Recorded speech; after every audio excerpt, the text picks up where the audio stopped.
Bonjour Monsieur Pacciuto. Bonjour. Présence de Spheris sur InnoTrans 2024. Qu'est-ce que ça représente pour vous d'être sur cet événement?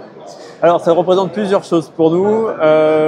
Déjà, il y a une première partie qui est assez exceptionnelle cette année, c'est qu'on est les 4 filiales ensemble, les 4 filiales de réseau. Altametris, Leifa, Railscoot et Spheris, sur un même stand, sous un chapeau SNCF Réseau. Il marque un petit peu de représentation à l'international du groupe SNCF. Donc c'est une valorisation aussi de notre image à travers cet ensemble-là. Et donc c'est aussi beaucoup d'énergie. C'est vraiment très très sympa d'être tous les 4 parce qu'en fait on s'aperçoit qu'en fait nos clients sont à la fois différents mais s'intéressent finalement à ce qu'on fait d'une filiale à une autre. Et du coup ça apporte beaucoup de vie, beaucoup d'échanges en fait sur le stand. Donc un premier point, je dirais, qui est en fait cette vie à travers les filiales. Le second point, ça nous permet de rencontrer des acteurs internationaux qui sont curieux pour voir un petit peu ce que nous faisons chacun. Mais c'est aussi l'occasion pour nous de voir aussi nos partenaires français qui viennent. Hier, on a eu la chance ou le privilège d'avoir Mathieu Chabanel, le président des SNCF Réseau, qui était accompagné des vice-présidents des régions, des vice-présidents de transport. Pour nous, c'est un auditoire exceptionnel qu'on n'arrive pas à avoir forcément en France ou qui est très difficile d'avoir en France.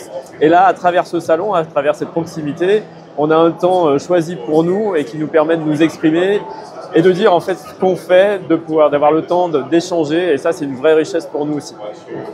Quelles sont là ou les solutions que vous présentez cette année? Alors, on présente nos activités, mais ce qui intéresse le plus aujourd'hui, je pense, à un niveau international ou même sur, par exemple, les vice-présidents transport, c'est notre capacité à faire de la gestion d'infrastructures, de la gestion des circulations, notamment sur les petites lignes. C'est un vrai sujet franco-français, mais qui est intéressant. Et donc, du coup, nous, l'idée, c'est de présenter un peu des solutions alternatives en allant chercher des solutions qui soient économiquement plus performantes et innovantes. Et tout l'intérêt d'InnoTrans, c'est ça. On a notre responsable de notre cellule un peu innovation et développement chez nous que nous avons créé il y a 3 ans pour justement essayer d'avoir un coup d'avance sur la gestion d'infrastructures. Et donc du coup, c'est à la fois l'occasion de présenter nos travaux, que ce soit sur la gestion de la végétation, que ce soit sur la maintenance prédictive, que ce soit sur les trains ultra légers auxquels on participe au projet de Résiflexi de SNCF. Donc on peut présenter ça, c'est aussi une occasion pour nous d'aller voir ce qui se passe ailleurs. Et c'est extrêmement enrichissant parce qu'en fait en une semaine, on récolte ce qu'on pourrait récolter en 1 an.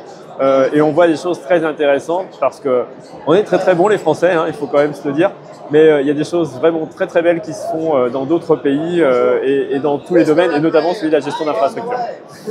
Justement, comment vous exportez ce savoir-faire? Alors aujourd'hui, ça reste encore. Alors quand on parle exporter, on parle d'international. Et sur la partie internationale, ça reste limité encore aujourd'hui pour Spheris. Mais voilà, tout à l'heure, j'ai des acteurs belges qui viennent me rencontrer pour voir un petit peu ce qu'on fait, voir comment on pourrait travailler ensemble sur la Belgique. On a aussi des projets au niveau du Maroc qui sont en train de se concrétiser petit à petit. Voilà, et cette gestion d'infrastructure des petites lignes, la France a une particularité, c'est qu'on a un réseau qui est vieux par rapport à certains réseaux d'Europe.